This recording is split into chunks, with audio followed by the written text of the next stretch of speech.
Hello, स्वागत है आप लोगों का डिप्लोमा मित्रा में। मैं हूं साहिल राय। और बहुत सारे बच्चों का ये कहना था, जो कि मैंने कल एक क्लास लिया था, मतलब जो इससे पहले प्रीवियस लेक्चर लिया था, उसमें कहना था कि सर आप डायरेक्ट क्वेश्चन सॉल्व कर रहे हैं तो जो कॉन्सेप्ट है वो कैसे क्लियर होगा, मतलब जो सिलेबस है उसको कैसे क्लियर करें।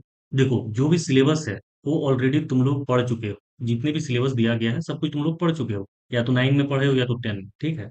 तो वो सिलेबस को वापस से पढ़ना पॉसिबल नहीं है। अभी आपके पास ज्यादा से ज्यादा 40-45 दिन होगा, तो 40-45 दिन में आपको क्वेश्चन सोल्व करना है, ना कि जो आप सिलेबस है उस सिलेबस को पढ़ना है। सिलेबस पढ़ोगे फिर क्वेश्चन सोल्व करोगे तो कहाँ इतना टाइम है आपके पास। तो क्वेश्चन सोल्व करते करते कॉन्सेप्ट को सीखना है, ताकि वो कॉन्सेप्ट आपको रिकॉल हो जाए और जहाँ एग्जाम देने जाओ तो वो एग्जाम अच्छा जाना चाहिए, ना कि आपको सिलेबस पूरा करना है।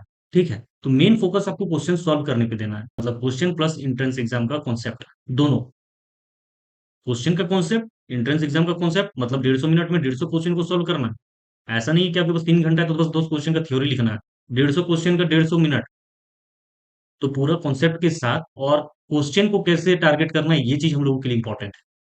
तो फिर से मैं यही कहना चाहता हूँ कि अगर आप लोग एंट्रेंस एग्जाम का प्रिपरेशन करना चाहते हैं, या फिर आप लोगों को सेमेस्टर एग्जाम का प्रिपरेशन करना है, या फिर रजिस्ट्रेशन के टाइम कोई प्रॉब्लम आ रहा है, या फिर रजिस्ट्रेशन नहीं कर पा रहे हो, या फिर तो फॉर्म फिल नहीं कर पा रहे हो, चॉइस फिलिंग करना हो, या फिर किसी भी तरह का गाइडेंस चाहिए कि सर क्या करना चाहिए, क्या अच्छा ऑप्शन हो सकता है। मैं बेसिकली थर्ड सेमेस्टर के बच्चों को पढ़ाता था, मतलब ब्रांच पेपर पढ़ाता था, ठीक है। लेकिन जो नए बच्चों का कहना है कि सर बाकी लोग तो जानते ही नहीं है डिप्लोमा मित्रा को, कि आप इतना अच्छा कोर्स दे रहे हैं, इतना सारा चीज आप पढ़ा रहे हैं, ये सब चीज कर रहे हैं। तो फर्स्ट जो भी नया बच्चा आया, जो फर्स्ट सेमेस्टर में आने वाला है, या फिर जो प्रिपरेशन करना है पॉलिटेक्निक का, तो उसको पता ही नहीं है कि कौन सा कॉलेज लेने से अच्छा रहेगा झारखंड में, कौन सा कॉलेज में प्लेसमेंट है, कौन सा कॉलेज में कैसा पढ़ाई होता है। ये चीज तो पता ही नहीं है बच्चे को। एडमिशन अगर मान लीजिए कि नहीं निकला तो प्राइवेट में किस यूनिवर्सिटी में जाना चाहिए, या फिर किस इंस्टीट्यूट में जाना चाहिए, ये तो बच्चों को पता ही नहीं है। तो ये इसलिए मैं ये सारा चीज आप लोगों तक पहुंचा रहा हूँ। इससे पहले मैं सब कुछ बता चुका हूँ इससे प्रीवियस लेक्चर में, तो उसको जरूर देखिएगा। वो फर्स्ट लेक्चर है जिसमें मैं मैथ्स का क्वेश्चन सॉल्व किया हूँ। मैथ का क्वेश्चन 1 से 10 नंबर तक सॉल्व किया हूँ। डेली हम लोग 10 क्वेश्चन सॉल्व करेंगे तो लगभग 40 या 45 दिन में 400 से 500 क्वेश्चन सॉल्व कर लेंगे, ठीक है। तो 400-500 क्वेश्चन बहुत होता है सॉल्व करने के लिए और कॉन्सेप्ट के लिए। तो ठीक है, धीरे धीरे हम लोग सब कुछ जानेंगे। और मेरा कॉन्टेक्ट नंबर नीचे दिया गया है डिस्क्रिप्शन, ठीक है। वहां पर जाकर के आप कॉन्टेक्ट कीजिए, बात कीजिए कि क्या प्रॉब्लम हो रहा है आपको, क्या चीज जानना है, या फिर प्रिपरेशन नहीं कर पा रहे हो तो क्या स्ट्रेटेजी होना चाहिए। सारा चीज का मैं जवाब दूंगा। आप लोग कांटेक्ट कर सकते हैं। उसका टाइमिंग यही है कि आप 8 AM से 8 PM, यानी 8 AM से 8 PM तक आप कांटेक्ट कर सकते हैं, ठीक है। तो अब मैं अभी मैथ्स का क्लास चल रहा है, तो मैथ्स के क्लास में आगे बढ़ते हैं कि क्या चीज हो गया था। अब जैसे कि कल कौन सा क्वेश्चन हो गया था हम लोगों का, 1 हो गया है, ठीक है। 1 हो गया है, 2 हो गया है, उसके बाद 3 हो गया है, 4 हो गया है, 5 हो गया है, 6 हो गया है, उसके बाद 7 हो गया हम लोगों का, 8 हो गया है, 9 हो गया है, 10 हो गया है। ठीक है, 10 क्वेश्चन कल हम लोगों ने सॉल्व किया, और इसके साथ साथ पैरेलली कॉन्सेप्ट को भी मैंने क्लियर किया है। तो ये चीज ध्यान में रखना है, कॉन्सेप्ट के साथ साथ मैं सारा चीज बता रहा हूँ। ऐसा नहीं है कि मैं बस क्वेश्चन का टिक लगा दिया कि 11 का ए है, 12 का बी है, 13 का सी है। ऐसे नहीं, कॉन्सेप्ट के साथ साथ पूरा क्वेश्चन को सॉल्व कर रहा हूँ, ताकि आप लोग जब क्वेश्चन सॉल्व करें तो समझ में आए कि क्या चल रहा है। ठीक है, तो इतना जूम ठीक है क्वेश्चन के साथ सॉल्व करने में। तो चलिए स्टार्ट करते हैं क्वेश्चन सॉल्व करना। आज हम लोग 10 क्वेश्चन सॉल्व करेंगे, ठीक है। 10 क्वेश्चन सॉल्व करने वाले हैं। कितना? 10। क्वेश्चन नंबर 10 to 20, ये हम लोगों का क्वेश्चन सॉल्व करने का टारगेट है। चलो ठीक। अब हम लोग यहाँ पे देखते हैं क्या लिखा हुआ है। Question number 11, the sum of the numerator and the denominator of a fraction is equal to 7। 4 times the numerator is 8 less than 5 times the denominator, then the fraction is, तो फ्रैक्शन क्या होगा। फिर से हिंदी में बता देना चाहता हूँ। एक भिन्न के अंश तथा हर का योग, अंश माने नोमिनेटर और हर का मतलब डेनोमिनेटर, का योग 7 है। अंश का 4 गुना हर के 5 गुना से 8 से कम है, तो भिन्न क्या होगा। तो भिन्न क्या होगा, ठीक है। तो भिन्न क्या होगा, तो यहाँ पे थोड़ा देखना है, मैं थोड़ा सा डार्क कर लेता हूँ। तो चलिए पूरा एक एक चीज हम लोग समझते हैं कि क्या क्या चीज दिया हुआ है। सबसे पहले देखिए कि नोमिनेटर प्लस डेनोमिनेटर, मतलब न्यूमिनेटर प्लस डेनोमिनेटर का दोनों का फ्रैक्शन इज इक्वल टू 7 दिया हुआ है। पहला चीज हम लोग लिखते हैं क्या, नोमिनेटर, थोड़ा पेशेंस रख के पढ़ना है, पढ़ाई में पेशेंस जरूरी है। Numerator plus denominator,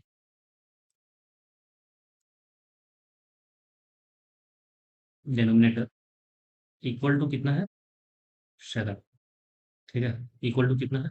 7। उसके बाद क्या बोल रहा है?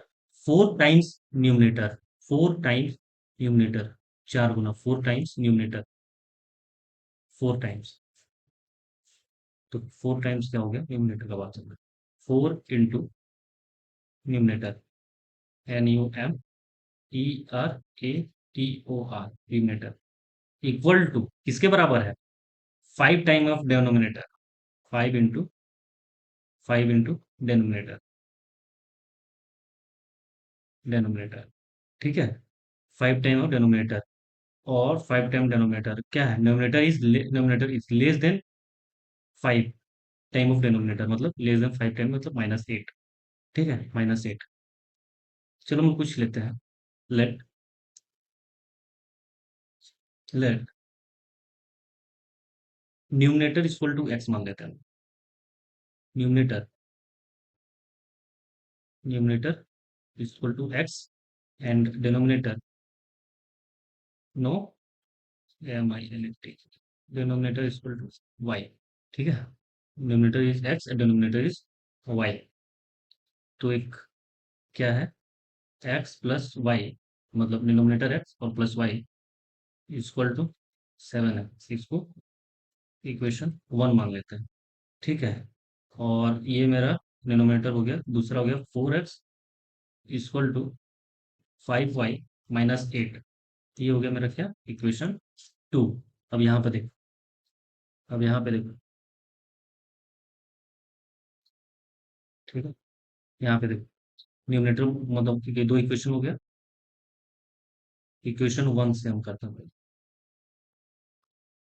इक्वेशन 1 से क्या करते हैं कि x इक्वल टू 7 जो है उसका -y हो जाएगा, 7 - y।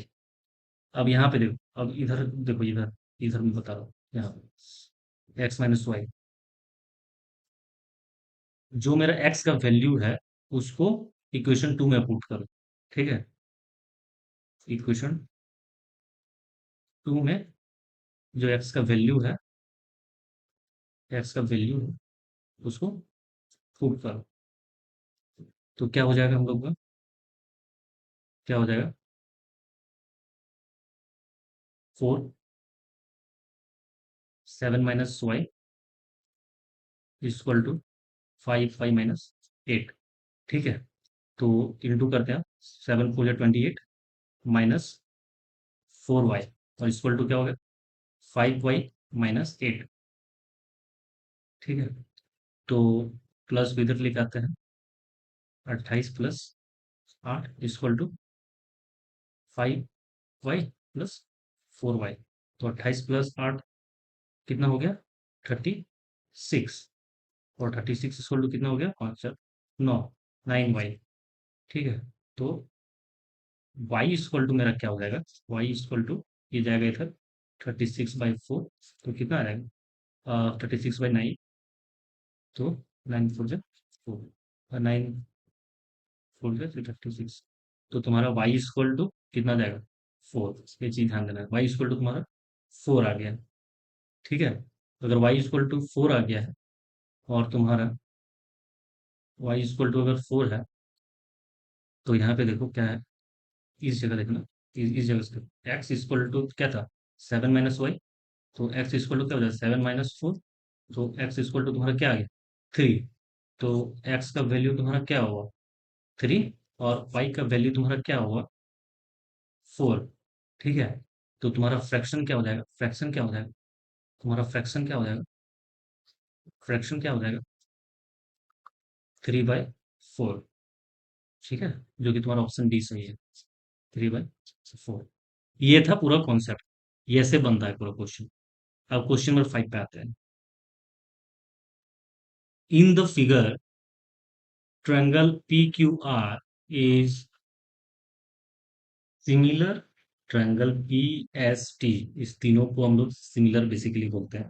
ठीक है, सिमिलर या फिर समान रूप से जिसको बोला जाता है, similar triangle P S T and the perimeter of triangle PQR is to perimeter of triangle PST। मतलब PQR का रेशियो दिया हुआ है respect to triangle PST 3:4, then the area of triangle PST triangle is to area of triangle PQR is equal to, मतलब PST P rectangle तो PST P P P S T। ठीक है, P S T. ठीक है, और दूसरा क्या बोल रहा है, पी क्यू आर, दूसरा क्या बोला जा रहा है, पी क्यू आर,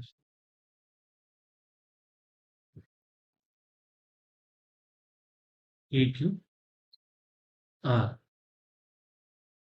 तो दोनों का पूछा जा रहा है कि एरिया कितना में रेशियो में होगा। नीचे दी गई आकृति के आकार ट्रायंगल पी क्यू आर समान रूप से P triangle P S T और पी क्यू आर की परिधि ट्रायंगल पी एस टी के परिधि के बराबर है, ना 3 और 4 के बराबर है। तो पी एस टी का क्षेत्रफल ट्रायंगल पी क्यू का क्षेत्रफल कितना होगा, मतलब रेशियो में कितना होगा। देखो पैरामीटर रेशियो क्या दिया हुआ है, सबसे पहले तुम लोग यहाँ पे ध्यान देना कि यहाँ पे देख, मैं यहाँ सॉल्व कर रहा हूँ। पैरामीटर का रेशियो क्या दिया हुआ है, पैरामीटर का ratio P E R I M E T E R. Parameter का रेशियो क्या दिया हुआ है, पैरामीटर पेरीमीटर जिसको बोलते हैं, पैरामीटर का रेशियो, पैरामीटर का रेशियो क्या है, पैरामीटर का रेशियो है 3:4। ठीक है, तो एरिया क्या होता है, तो तो तो मेरा एरिया क्या हो जाएगा, तो एरिया एरिया का रेशियो इक्वल टू हो जाएगा कितना, 3 3/4, 3/4 का स्क्वायर, 3/4 का स्क्वायर मतलब 9:16। 3 3 9 और 9:16, 4 का स्क्वायर 16। ठीक है, तो तुम्हारा हो जाएगा आंसर 9:16 बी नंबर। आंसर तुम्हारा हो जाएगा, आंसर बी नंबर। कैसे हुआ, देखो हम लोग बेसिकली इसका क्या पूछा, क्षेत्रफल पूछ रहा है, तो एरिया का क्या होता है, एक्स प्लस वाई का स्क्वायर ही होता है, हम लोग को पता है ट्रायंगल का। तो इसका हम लोग ऐसे कर सकते हैं कि ये दोनों का अगर मान लीजिए कि इसको नोमिनेटर इसको डिनोमिनेटर में रख दिया और दोनों को स्क्वायर कर देते हैं, तो ये आंसर आ जाएगा। बहुत सिंपल था, देखने में थोड़ा सा कॉम्प्लेक्स लग रहा था लेकिन सिंपल था। अब क्वेश्चन नंबर 13 में हम लोग जाते हैं। ठीक है, every person in a room shake hands with every other person, the total number of handshake is 45। the number of person in the room, मतलब कितने पर्सन थे रूम में, रूम में कितने पर्सन थे। तो मान के चल रहे हैं कि रूम में एन नंबर ऑफ पर्सन थे, एन जो है एन नंबर ऑफ पर्सन थे, एन नंबर ऑफ पर्सन थे। ठीक है, तो हैंडशेक कितना किया, हैंडशेक का कितना किया, हैंडशेक, हैंडशेक होना, हैंडशेक हैंड शेक, हैंडशेक कितना किया, एन n-1 का ऑन 2। ठीक है, क्योंकि देखो क्या लिखा हुआ है, every person in a room shake hands with every other person, मैंने एक आदमी है और बी आदमी है और सी आदमी है, तो ये इससे कर रहा है और फिर ये इससे भी कर रहा है, फिर ये इससे कर रहा है, फिर ये इससे भी कर रहा है। ठीक है, तो ये चीज बी सी से भी कर रहा है, बी ए से भी कर रहा है, ये चीज है। ठीक है, तो यहाँ पे एवरी मतलब जो भी मतलब आदमी है वो एक दूसरे के साथ हाथ मिला कर रहा है। एक कमरे में प्रत्येक व्यक्ति दूसरे व्यक्ति के साथ हाथ मिलाता है। हाथ मिलाने की कुल संख्या 45 है, मतलब जितना भी हम लोग हाथ मिलाए वो 45 है। तो कितना आदमी था, अगर 45 हाथ था तो, ठीक है 45 हाथ था तो कितना हो सकता है। तो अब ठीक है, हम लोग एक चीज करते हैं इसमें कि मान लीजिए कि हम लोगों को दिया गया है, क्या दिया गया है, देखो गिवन है, गिवन क्या गिवन है कि n-1/2, यानी टोटल हैंडशेक, हैंडशेक जो है ये हैंडशेक कितना है 45। यहाँ पे देखिए आप, टोटल 45, तो टोटल 45 हुआ, तो एन n-1 इक्वल टू 45/2। ठीक है, 45/2। तो 45 बाई अगर 2 हो जाएगा, ठीक है, सॉरी सॉरी, यहाँ पे ये तो इंटू में चला जाएगा, इंटू में चला जाएगा, कभी भारी मिस्टेक हो जाता है, इंटू टू, तो कितना हो जाएगा, n, n minus one equal to 90। अब 90 पे एक कॉन्सेप्ट याद रखना है आप लोगों को, कि ऐसा दो नंबर हम लोग को ढूंढना है जो 90 का मल्टीपल हो, मतलब ऐसा कोई दो नंबर ढूंढना है जो 90 का मल्टीपल हो और जिसका डिफरेंस वन आता हो। मतलब देखो कि 10 into nine equal to 90, right, और 10 minus nine equal to one, तो डिफरेंस कितना है, 10 और 10 का हो गया। तो इसमें हमारा आंसर हो जाएगा 10। ये जो मल्टीपल ढूंढे हम लोग, तो ये जो नाइन, तो नाइन को नहीं लेना, नाइन को तो इंटू किया है, और डिफरेंस जो है कितना, वन होना चाहिए। जो डिफरेंस हम लोगों का जो डिफरेंस होना चाहिए वो वन होना चाहिए। तो 10 इंटू नाइन इक्वल टू 90 और 10 minus nine equal to one, तो इसका आंसर बेसिकली 10 हो जाएगा। ये 90 हुआ, और नाइन इतना दूर करने का कॉन्सेप्ट यही था कि अगर 90 हुआ है तो 90 का कोई दो मल्टीपल ऐसा होना चाहिए, या फिर कोई दो नंबर ऐसा होना चाहिए जिसका मल्टीपल 90 होना चाहिए। अगर मान लो कि 9 इंटू 10 इक्वल टू कितना हो जाएगा, 90, लेकिन 9 इंटू 10 कर देंगे तो माइनस वन डिफरेंस हो जाएगा ना, लेकिन डिफरेंस कितना होना चाहिए, डिफरेंस होना चाहिए हमको वन। तो इसलिए हम क्या किए कि 10 - 10 इंटू 9 इक्वल टू 90, और 10 - 9 इक्वल टू वन, मतलब एक डिफरेंस भी चाहिए हमको और साथ में दो नंबर का मल्टीपल चाहिए। तो दो नंबर का मल्टीपल मेरा 10 इंटू 9 है, तो मतलब 10, इसलिए 10 मेरा आंसर हो गया। ठीक है, इस चीज को याद रखना है यहाँ पे, इस चीज को याद रखना है।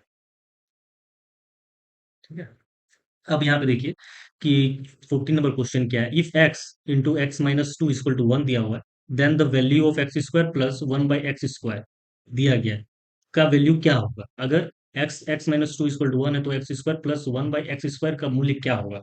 ठीक है, मतलब वैल्यू निकालना है हमको, क्या, x square plus one by x square, इसका वैल्यू क्या होगा। ठीक है, तो यहाँ पे देखिए, ये बेसिकली अलजेब्रा का क्वेश्चन है। ठीक है, तो यहाँ पे ध्यान से देखना है एक एक पॉइंट, अलजेब्रा का क्वेश्चन है, कैसे चल रहा है। अब देखिए यहाँ पे मैं कैसे बनाता हूँ सारा चीज। देखिए हम लोग को गिवन क्या दिया गया है, सबसे पहले गिवन लिखना है। गिवन क्या दिया है कि x x minus two equal to one है। ठीक है, तो x square minus two x equal to one, तो x square minus two x minus one equal to zero. तो x square plus one by x square निकालना है, x square plus one by x square निकालना है। क्या निकालना है हम लोगों को, फाइंड आउट क्या करना है, देखो फाइंड आउट क्या करना है वो चीज लिखो पहले। फाइंड आउट क्या करना है, x square plus one by x square, ये फाइंड आउट करना है। ठीक है, ये फाइंड आउट करना है। X minus two equal to one को डिवाइड करना है, को डिवाइड करना है एक्स से। कैसे, देखो, x minus two equal to one by x. ठीक है, वन बाई एक्स, ऐसे हम लिख दे रहे हैं, वन बाई एक्स हो जाएगा। तो वन बाई एक्स हो जाएगा, तो इसको थोड़ा सा हम सॉल्व करेंगे तो कुछ ऐसे आएगा कि x plus one by x equal to two आ रहा है। ठीक है, एक्स प्लस इसको माइनस, इसको इधर ले आते हैं तो ये प्लस में हो जाएगा। तो एक्स माइनस, ये बेसिकली माइनस में होगा हम लोग। ठीक है, x minus one by x equal to two हो रहा है। अब क्या करना है, अब यहाँ पे देखो, यहाँ पे, अब यहाँ पे गौर करना, थोड़ा सा ध्यान देना, कॉन्सेप्चुअल है इसलिए थोड़ा सा ध्यान देना, कि दोनों साइड स्क्वायर कर देते हैं हम लोग। ठीक है, दोनों साइड स्क्वायर कर देते हैं, बोथ साइड स्क्वायर करते हैं कैसे, x minus one by x का square into equal to two का स्क्वायर। ठीक है, तो टू का स्क्वायर फोर होता है, टू का स्क्वायर फोर होता है, तो मैं डायरेक्ट फोर ही कर दे रहा हूँ यहाँ पे, टू का स्क्वायर फोर। ठीक है, ठीक है, टू का स्क्वायर फोर हो गया। अब यहाँ पे एक चीज देखिए कि अगर स्क्वायर में अगर हम ले आए तो क्या हो जाएगा, x square minus one by, one का स्क्वायर वन ही रहेगा, तो एक्स का हो गया ये नीचे एक्स स्क्वायर, ये वैल्यू आ गया मेरा, ये मेरा वैल्यू आ गया। ठीक है, ये जो मेरा वैल्यू आ गया, देखिए यहाँ पे, और माइनस माइनस को स्क्वायर करें तो माइनस माइनस प्लस। ठीक है, इक्वल टू फोर। ये निकालना क्या था हम लोग को, ये निकालना था, देखिए सेम चीज है, x square plus one by x square equal to four, इसका वैल्यू मेरा आ जाएगा फोर। ठीक है, थोड़ा सा ध्यान से देखिएगा कि कैसे निकला। अगर कोई प्रॉब्लम होगा किसी क्वेश्चन में तो क्वेश्चन नंबर लिख दीजिएगा नीचे, मैं वापस से इसको रिपीट कर दूंगा नेक्स्ट क्वेश्चन में, जब नेक्स्ट क्लास लूंगा तब। क्वेश्चन नंबर 5 देखिए यहाँ पे, द वैल्यू ऑफ 10, ये ट्रिग्नोमेट्री का क्वेश्चन है। 10 7 degree, 10 30 degree, 23 degree, 10 9 18 7 39 degree, 10 60 degree, 10 51 degree, 10 67 degree, 10 83 degree is, देखो ये सारा 10 10 का दिया हुआ है। 10 का मूल्य क्या होगा, सबका मूल्य क्या होगा। देखो एक्सप्रेशन हम लोग का ये दिया गया है, यहाँ पे क्वेश्चन का सॉल्व कर रहा हूँ मैं। ध्यान से देखो, सॉल्यूशन मेरा यहाँ पे है, यहाँ पे मेरा सॉल्यूशन है। सॉल्यूशन क्या, सॉल्यूशन है कि प्रॉपर्टी क्या होता है हम लोगों का 10 का, 10 का प्रॉपर्टी क्या होता है, 10 का प्रॉपर्टी क्या होता है, 10 theta into 10 90 - theta equal to 1। अब सबका पेयर बनाते हैं हम लोग, सबका क्या करते हैं, पेयर बनाते हैं, पेयर माने वन जोड़ते हैं एक दूसरे के साथ। मान लो कि 10 हमारे का 7 है, ठीक है, इंटू 10 83, ठीक है 83। उसके बाद हम लेते हैं 10 23 प्लस 10 23 इंटू 10 कितना 67, ठीक है। उसके बाद क्या लिख रहे हैं, 10 39 इंटू 10 51, 51, ठीक है। तो ये सब का वैल्यू मेरा क्या हो जाएगा, 1 हो जाएगा, वैल्यू मेरा 1 हो जाएगा। क्या हो जाएगा, वैल्यू मेरा क्या हो जाएगा, 1 हो जाएगा, ठीक है, 1 हो जाएगा। अब 1 कैसे होगा, हम लोग को पहले ही पता है, क्या पता है यहाँ पे देखना, क्या पता है कि 10 10 10 theta into cot theta equal to 1 होता है, ठीक है। अब यहाँ पे एक चीज गौर से तुम लोग देखो, 10 को 10 से इंटू की तो मेरा 10 ही रहेगा। अब नंबर को ध्यान से देखो, नंबर को ध्यान से देखेंगे तो क्या हो रहा है, 10 8 3 83 प्लस 7 इक्वल टू 90, ठीक है। 10 90 इक्वल टू 1, 23 प्लस 67 90, तो इस 90 हो गया तो कितना 1, और 39 प्लस 51 इक्वल टू 90, तो 10 90 इक्वल टू होता है 1। अब 1 1 सबका मेरा आ गया। अब 1 1 आ गया तो यहाँ पे एक चीज देखो, समझ में आया ना कैसे 1 आया सो, ठीक है। अगर 1 1 आ गया तो क्या हो गया यहाँ पे देखो कि 1 इंटू 1 इंटू 1 इंटू 10 का पावर, या फिर 10 60 डिग्री ले लेते हैं हम लोग, 10 60 डिग्री ले लेते हैं क्योंकि 60 डिग्री हम लोग का बचा हुआ था, ठीक है। हम लोग 10 ये लिए थे, दूसरा में हम लोग 39 और 51 लिए थे, ठीक है। और तीसरा में हम लोग क्या लिए थे, 23 और 67 लिए थे, और 83 लिए थे, मतलब 10 60 बच गया था हम लोगों का, ठीक है। 10 60 हम लोगों का बच गया था, तो 10 60 को इंटू कर दिए, तो अब फाइनली हम लोग का क्या हो जाएगा, 10 60, तो 1 1 इंटू इक्वल टू 1, ठीक है। 1 1 इक्वल टू 1 ही होगा, तो 1 इंटू 10 60 डिग्री, तो मेरा कितना हो जाएगा, 10 60 डिग्री ही होगा, 10 60 डिग्री होता है। और 10 60 डिग्री का वैल्यू क्या होता है, 10 60 डिग्री का वैल्यू क्या होता है, √3। तो हम लोगों का आंसर क्या हो जाएगा, √3, √3, ये आंसर हो गया, ठीक है। सब जिस जब भी इस तरह का क्वेश्चन दिया रहेगा और सब कुछ टेन में रहेगा या फिर कॉस में रहेगा, जिस चीज में रहेगा, सबसे पहले ट्राई करना है कि सबको पेयर में ला, और सबको पेयर में ला करके ट्राई करना है कि 1 आए, ठीक है। दो वैल्यू मिला करके अगर 1 आ रहा है तो अभी जाके इस पूरे प्रॉब्लम को सॉल्व करना थोड़ा इजी हो जाता है हम लोगों के लिए। नंबर 16 में क्या दिया गया है, ये चीज हम लोग देखते हैं। क्वेश्चन नंबर 16 में क्या है कि if one root of the equation x square plus a x plus b equal to 0 is 1/3 times the other, then the correct relation between a and b is, तो ए एंड बी इज, मान लो कि equation में roots की बात हो रही है, तो ये क्या है, क्वाड्रेटिक रूट्स वाला क्वेश्चन है।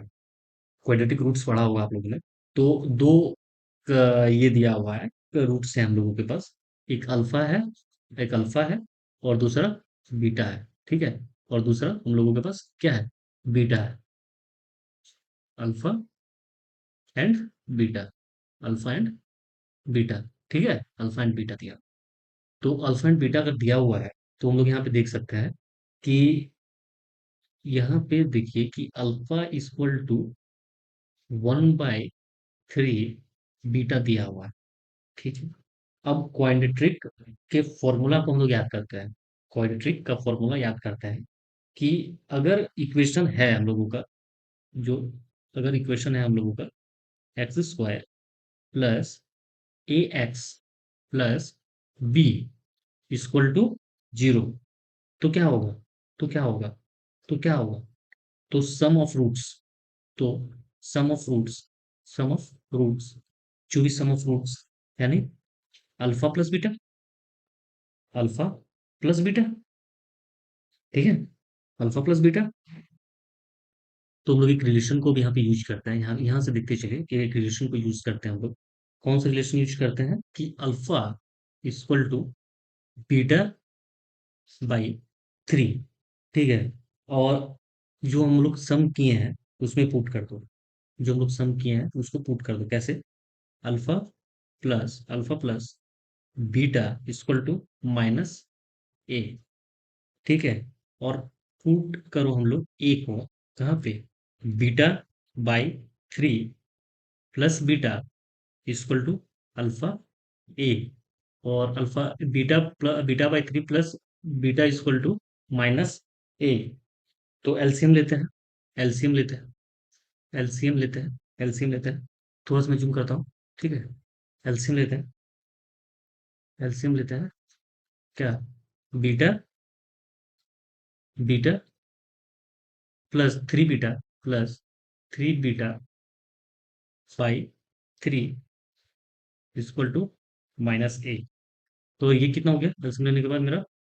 4 beta by 3 equal to minus a. तो बीटा इक्वल टू मेरा क्या हो जाएगा? तो तो बीटा इक्वल टू क्या हो जाएगा? बीटा इक्वल टू क्या हो जाएगा? -3 ए अपॉन बी, -3 ए अपॉन बी। अब यहाँ पे देखते चलो, इतना तो लिख, अगर आपने नहीं लिखा है तो लिख लेना कॉपी में। इसके बाद इस जगह जूम करता हूँ थोड़ा सा, क्योंकि पेज चाहिए हमें, मेरे पास पेज थोड़ा छोटा है इस वजह से, ठीक है, ठीक है। तो जो भी हम लोगों का प्रोडक्ट आया है, प्रोडक्ट आया है उसमें पुट करते हैं, प्रोडक्ट आया उसमें पुट करते हैं, क्या? कि अल्फा और बीटा इक्वल टू बी, ठीक है। तो put put alpha, put alpha equal to beta upon 3, ठीक है। और beta upon 3 into beta equal to है हम लोग का बी। तो बीटा का square upon 3 equal to b, दोनों बी, दो दो दो बी हो गए, तो बीटा का स्क्वायर इक्वल टू बी। तो बी का जो वैल्यू है उसको हम लोग पुट करते हैं, जो बी का वैल्यू है, जो मेरा बी का वैल्यू है, या फिर बी नहीं, बीटा का जो वैल्यू है, बीटा का जो वैल्यू है, बीटा का जो वैल्यू है, की जो वैल्यू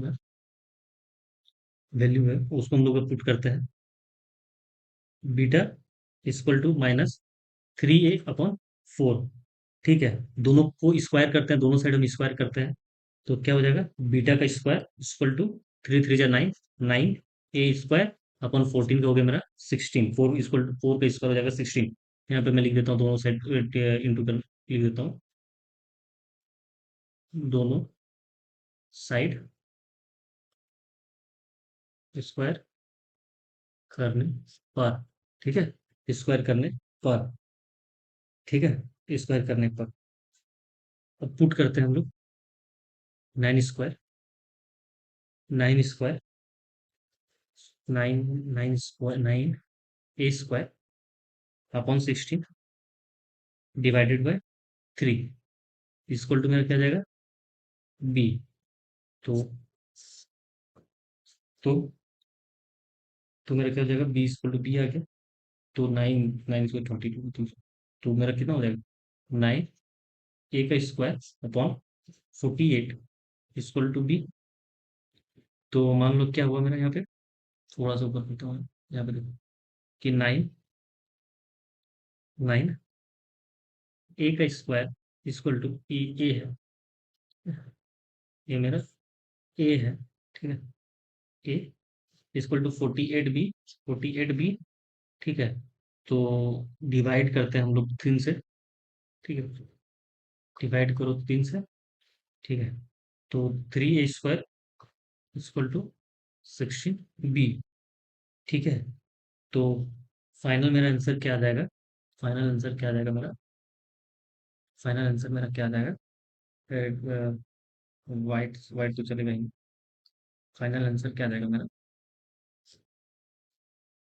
फाइनल आंसर आ जाएगा मेरा 3a² equal to 16b। Copy में एक बार आप लिखोगे, उसके बाद आपको ऑटोमेटिकली सारा चीज समझ में आएगा, ठीक है। कॉपी में जब लिखोगे ना, तो धीरे धीरे एक एक स्टेप को लिखते चलना, सारा चीज समझ में आने लगे कि मैं कहाँ अल्फा लिया हूँ, कहाँ बीटा लिया हूँ, क्या लिया हूँ, सब कुछ समझ में आएगा। कॉपी में बना एक बार, और नहीं बना पा रहे हो तो मेरे जो मैं जिस तरह से बना रहा हूँ कॉपी में, पहले तुम एक बार बना, और कॉपी में बनाने के बाद सारे पॉइंट को एक बार मिलाने की कोशिश करना। तो क्वेश्चन नंबर 17 देख लेते हैं कि क्वेश्चन नंबर 17 क्या बोलता है। The area of triangle formed by the point A, comma B plus C, comma B and C plus A, और C is A plus B is। तो तीन दिया हुआ है इक्वेशन, बिंदु दिया हुआ है जो भी है। बेसिकली ये कोऑर्डिनेट ट्रैक करने के लिए क्वेश्चन हम लोग बात करते हैं। कोऑर्डिनेट वाला पढ़ा पढ़ा होगा, चैप्टर 6 में है शायद, क्लास 10th में। सीबीएसई जब दोनों में ही है, तो ये चीज आप लोग को पता होगा, ठीक है। तो यहाँ पे हम लोग क्या करते हैं, एक चीज देखिए यहाँ पे कैसे कर रहे हैं, इस जगह देखिएगा। क्वेश्चन नंबर 17 को सॉल्व करते हैं। पहले क्या क्या दिया हुआ है मैं वो चीज लिख देता हूँ, ठीक है। A equal to a equal to a equal to a b plus सी,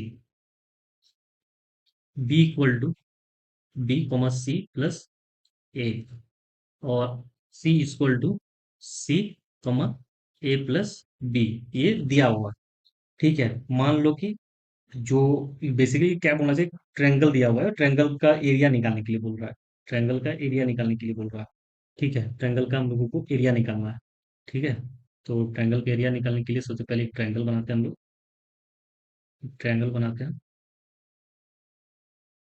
एक ट्रायंगल बनाते हैं, जिसका नाम दिया है क्या, पहले ए, ए बी और सी। ए में क्या है हम लोगों का, ए comma B plus c. B में क्या है हम लोग का, B comma c plus a. और सी का क्या है हम लोगों का, सी कॉमा ए प्लस बी। ये हम लोगों को दिया गया है, ठीक है। अब ट्रायंगल का जो एरिया है वो कोऑर्डिनेट ज्योमेट्री का क्वेश्चन है, ठीक है। तो एरिया का फॉर्मूला क्या होता है? एरिया का फॉर्मूला क्या होता है? ट्रायंगल एरिया का फॉर्मूला क्या होता है? Area equal to 1/3। 1/3 कब से बनेगा? 1/2 होता है ना। 1/3 नहीं होता, 1/2 होता है। 1/2, ठीक है। Mod x1, x2, x3, y1, y2, y3, 1 1 1, ये हो गया 1, ठीक है। अब वैल्यू पुट करो, वैल्यू पुट करो, वैल्यू पुट करो, वैल्यू पुट करो, ठीक है। 1/2, 1/2, एक्स मेरा क्या है, ए है। x2 मेरा क्या है, बी है। और x3 क्या है मेरा, सी है। और y1 क्या है, बी प्लस सी है। y2 मेरा, y, ये देखो यहाँ देखो, इस जगह देखो, इस जगह, ठीक है। ये है मेरा y, और ये है मेरा क्या, x, ठीक है। और b क्या दिया हुआ है, सी plus A, C plus a. और सी मेरा क्या दिया हुआ है, ए प्लस बी। और वन का तो वन वन वन ही रहेगा, उससे कोई दिक्कत नहीं, वन वन वन ही रहेगा। अब यहाँ पे एक इम्पोर्टेंट चीज देखो तुम लोग, इंपॉर्टेंट चीज देखो यहाँ पर, एक चीज तुम लोग, एक चीज ध्यान से देखो यहाँ पे, एक चीज ध्यान से देखो, मैं क्या बोलना चाह रहा हूँ, ठीक है। यहाँ से चीज ध्यान से देखो कि फर्स्ट कॉलम जो है हम लोग का, फर्स्ट कॉलम है A B C. First column मेरा है क्या, ए बी सी, ठीक है। और सेकंड कॉलम क्या है मेरा, बी प्लस सी, और सी प्लस ए, और ए प्लस बी दिया हुआ है, ठीक है। फर्स्ट कॉलम और सेकंड कॉलम को अगर हम सम कर देते हैं, फर्स्ट कॉलम और सेकंड कॉलम को सेम सम कर देते हैं, देखो क्या बोलना चाह रहा हूँ कि first column first column, first column और सेकंड कॉलम को अगर मैं सम कर देता हूँ तो क्या होता है? सम कर देता हूँ column, column plus second column को सम कर देता हूँ तो क्या आता है? ए प्लस बी प्लस सी। ठीक है, तो हर रो में फर्स्ट कॉलम, हर रो में, ठीक है, हर रो में, देखो, हर रो में, हर रो में ब्लू वाला रो है और रेड और येलो वाला कॉलम है। ठीक है, तो हर रो में फर्स्ट कॉलम और सेकंड कॉलम को हम लोग ऐड कर देंगे। ये जो है बेसिकली रो का बात कर रहा है, हर रो में, हर रो में, हर रो। और जो ये वाला जो दिख रहा है ब्लू वाला, यहाँ पे कर देता हूँ मैं, ब्लू क्या है? रो है। और येलो कॉलम है, येलो कॉलम है। ठीक है, हर रो में फर्स्ट कॉलम और सेकंड कॉलम को अगर हम लोग सम कर देते हैं तो ए प्लस बी प्लस सी आता है। ठीक है, ए प्लस बी प्लस सी आता है, ए प्लस बी प्लस सी आता है।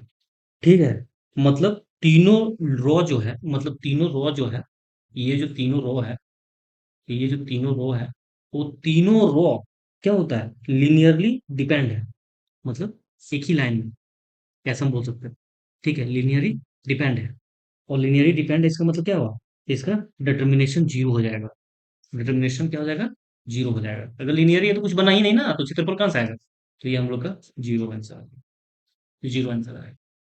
अब क्वेश्चन नंबर 18 आता है, if y equal to m plus m square plus m cube plus dot, मतलब जो भी दिया हुआ इंफिनिटी तक दिया हुआ, then the value of m is. ठीक है, फिर से एक बार पढ़ लेता हूँ। क्या है कि अगर y equal to m plus m square plus m cube ऐसे करके दिया हुआ इन्फिनिटी तक, तब मोड ए जो है वो लेस देन वन हो तो m का मूल्य क्या होगा? जो ये m mode less than one है, तो फिर जो m का है वो क्या वैल्यू होगा? सवाल हम लोगों का ये पूछा जा रहा है। यहाँ पे हम लोग देख सकते हैं, यहाँ पे हम लोग देख सकते हैं कि क्या दिया हुआ है। सबसे पहले जब भी हम लिखते हैं क्वेश्चन बनाते हैं, गिवन आना चाहिए। गिवन क्या है? y equal to m plus m का स्क्वायर प्लस एम का क्यूब प्लस एम का power four plus dot dot dot, मतलब जो भी इंफिनिटी तक दिया हुआ है। और हमें एम और एम को जो है वो y के फॉर्म में निकालना है। हमें क्या करना है? एम को जो है, एम को y के फॉर्म में निकालना है, y के फॉर्म में फाइंड आउट करना है, निकालना है। ठीक है, सबसे पहले एक चीज आप लोगों को पता होगा कि जियोमेट्रिक प्रोग्रेशन क्या होता है। जियोमेट्रिक प्रोग्रेशन, ये याद रखना है आपको। जीपी क्या होता है? अभी मैं बताने वाला हूँ इसके बारे में। आपको शायद आप लोगों ने पढ़ा हो geometric, geometric progression, geometric progression. ठीक है,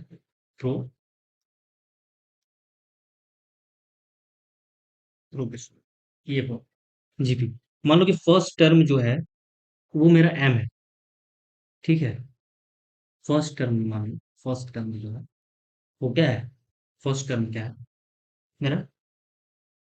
मान लो कि ए है, उसको एम नाम दिए हैं, एम नाम दिए हैं। ठीक है, और जो कॉमन रेशियो है, कॉमन रेशियो है, ज्योमेट्रिक प्रोग्रेशन आप लोगों ने पढ़ा हो, तो ये चीज जो मैं लिख रहा हूँ उसी समझ में आ रहा हो। कॉमन रेशियो जो है, अगर आप लोग और इससे इजी एक्सप्लेनेशन चाहते हैं तो वो भी हो सकता है, लेकिन कमेंट करना पड़ेगा। विदाउट कमेंट मुझे तो नहीं पता चलेगा ना कि क्या चीज़ आप बोलना चाहते हैं। ठीक है, तो ये चीज़ हो गया। तो रेशियो कॉमन जो है, common ratio r equal to m ही है। तो मैं फाइंड आउट कर रहा हूँ क्या, कि y equal to m upon one minus m. और ये कैसे मैंने लिखा है? ये इन्फिनाइट जियोमेट्रिक प्रोग्रेशन लिखा है, इसका फॉर्मूला है इन्फिनाइट।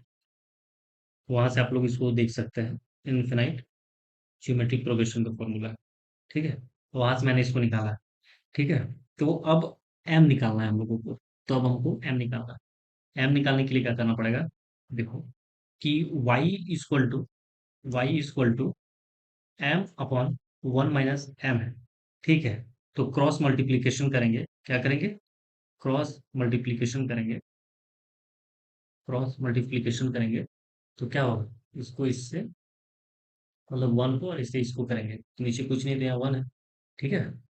क्रॉस मल्टीप्लिकेशन करेंगे तो क्या होगा कि y one minus m equal to m है। ठीक है। तो वाई, इसको इससे इंटू करते हैं, y minus y m equal to m. ठीक है। तो एम को एक साइड लेकर आते हैं, पहले हम जो भी एम दिया हुआ है उसको एक साइड लेकर आते हैं। तो वाई इक्वल टू क्या है मेरे पास? एम प्लस वाई एम है। तो इस दोनों में कॉमन लेंगे हम। Y equal to m one plus y. ठीक है। तो हम लोगों का फाइनल आंसर क्या हो जाएगा? M equal to M equal to M equal to Y upon one plus Y. हम लोगों का फाइनल आंसर ये है। ठीक है। फाइनल आंसर हम लोगों का ये है। Y Y one plus Y, Y Y one plus Y, B number. ठीक है। ये इन्फिनाइट जीपी का फॉर्मूला एक बार आप लोग देख लीजिएगा, नहीं पता है तो। और फिर अगर आपको समझ में नहीं आया क्वेश्चन, तो क्वेश्चन के लिए कमेंट करना पड़ेगा, और कमेंट करके मैं पूरा चीज समझा दूंगा वापस से। ठीक है। ठीक है। Question number 19, in the figure semi circle with draw on A B equal to 8 centimetre, यानी ए बी जो है वो मेरा क्या दिया हुआ है? 8 सेंटीमीटर है। ठीक है। और if A angle A B P equal to 60 degree, A B P, मतलब ये जो है मेरा 60 डिग्री दिया हुआ है। ठीक है। Then the area of triangle A B और पी फाइंड आउट करना। मतलब ट्रैंगल ए पी और पी इनको फाइंड आउट करना। ठीक है। ये बेसिकली हमको लगता है कि सेमी सर्कल और इसमें ज्योमेट्री और ट्रैंगोमेट्री दोनों मिला हुआ है, जहाँ तक मुझे ऐसा लग रहा है। ठीक है। चलिए देखते हैं आगे, क्वेश्चन को सॉल्व करते हैं। सॉल्व करते हैं यहाँ से। सॉल्व कर रहा हूँ। ठीक है। गिवन क्या दिया हुआ है? ए बी क्या है मेरा? ए बी क्या है? 8 सेंटीमीटर डायमीटर है। और एक एंगल दिया हुआ है A B P equal to 60 degree. ठीक है। और ओ जो है, यानी ओ जो है, ओ क्या है मेरा? सेंटर है। सेंटर है। डायमीटर पर बना एंगल जो है वो 90 डिग्री है, थैलिस थ्योरम के द्वारा। थैलिस थ्योरम के द्वारा ये 90 डिग्री है। ठीक है। थैलिस थ्योरम के द्वारा ये 90 डिग्री है। मतलब angle A P B, A P और बी का जो दिया हुआ है तो वो मेरा कितना है? 90 डिग्री है। ठीक है। और ये कैसे है? थैलेस थ्योरम के द्वारा। THALES, Thales theorem, THUREM, Thales theorem के द्वारा। ठीक है। अब ट्रायंगल, एक एक पॉइंट लिखते चला कॉपी में, कॉपी में लिखो। ट्रायंगल, ट्रायंगल एबीपी, एबीपी में क्या है? एबीपी में क्या है कि एंगल बी इक्वल टू मेरा 60 डिग्री दिया हुआ है। एंगल बी इक्वल टू मेरा 60 डिग्री है। और ये एंगल पी जो है वो मेरा 90 डिग्री है। तो अगर बी, ये तो पूरा 180 डिग्री का होता है ना, ये पूरा मेरा 180 डिग्री का है ना। तो 180 का डिग्री है तो मेरा एंगल ए कितना हो जाएगा? 30 डिग्री। 30, 60, 90, 90, 90, 180। मतलब ट्रायंगल तो ये क्या बोलते हैं, ये जो है वो कैसे निकाला है? तो 30 से कैसे निकाले? ट्रायंगल इक्वल तो क्या होगा? 30 - 60 - 90। देखो यहाँ कलर चेंज कर लेता हूँ कि triangle triangle equal to 30 degree minus 60 degree minus 90 degree. ठीक है। तो अब ए बी जो है, ए बी मेरा क्या दिया हुआ है? यहाँ देखो, ए बी मेरा क्या दिया हुआ है? 8। ठीक है। ए बी मेरा 8 दिया हुआ है। तो ए बी मेरा क्या, इसका हाइट है? तो हाइट मेरा 8 दिया हुआ है। हाइपोटेनियस जो है मेरा 8 दिया हुआ है। तो फॉर्मूला हम लोग एक चीज लगाते हैं। हाइपोटेनियस मेरा ये दिया हुआ है तो एक फॉर्मूला लगाते हैं। एक फॉर्मूला लगाते हैं, एक फॉर्मूला लगाते हैं, लिख देता हूँ मैं फॉर्मूला। फॉर्मूला लगाते हैं क्या, कि opposite 30 degree, opposite opposite 30 degree, opposite 30 degree, opposite 30 degree equal to 1/2 into hypotenuse equal to 4। ठीक है। अपोजिट कैसे को बता रहा हूँ मैं, opposite 60 degree equal to √3/2 into hypotenuse equal to 4/√3। Four four sorry, एक मिनट मिस्टेक हो गया यहाँ पे, 4/√3 नहीं होगा, 4√3। ठीक है, 4√3 होगा, हाँ 4√3 होगा।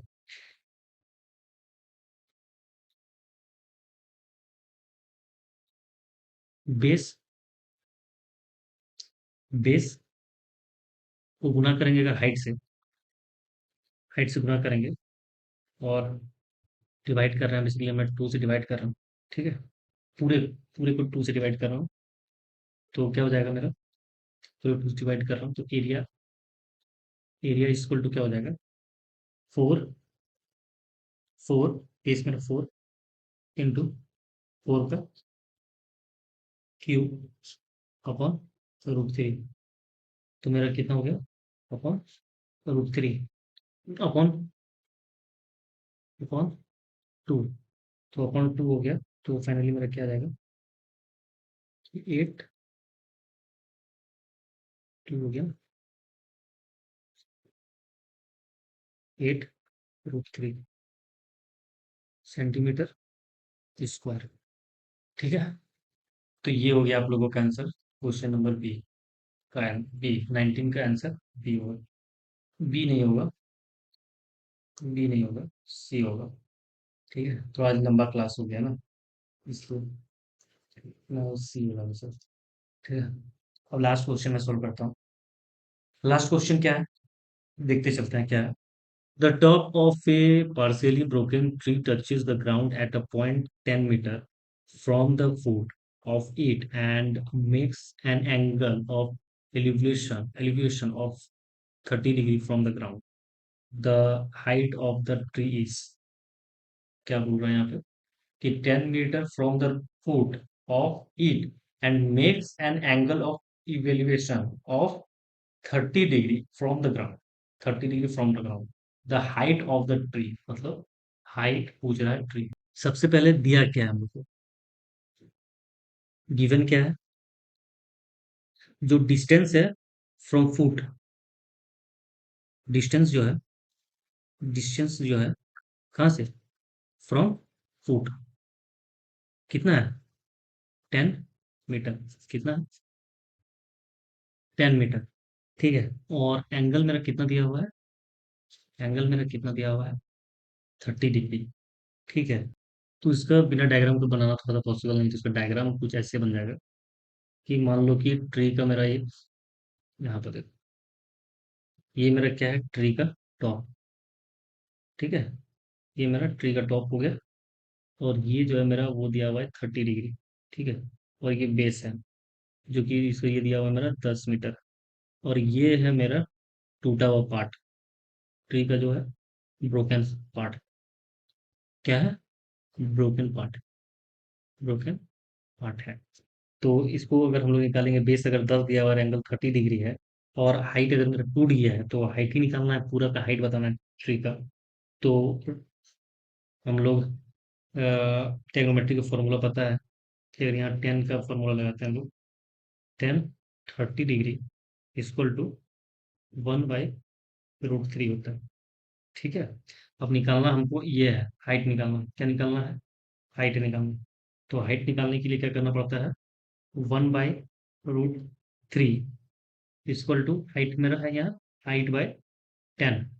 ठीक है, ट्रिग्नोमेट्री का फॉर्मूला याद कर लेना, नहीं पता है। और हाइट इक्वल टू क्या होता है, हाइट इक्वल टू क्या हो जाएगा मेरा, 10, इसमें तो इंटू हो गया, 10 डिवाइडेड बाय √3। तो मेरा एच क्या आ गया? 10, 10, 10 बाई रूट थ्री। मतलब आपका आंसर ए होना चाहिए, ए होना चाहिए, ए ही आंसर है। आंसर मेरा ए ही होगा, क्योंकि एच इक्वल टू 10/3 आ रहा है। ठीक है, चलिए मिलते हैं नेक्स्ट वीडियो में नए टॉपिक के साथ, लेक्चर नंबर 3 में।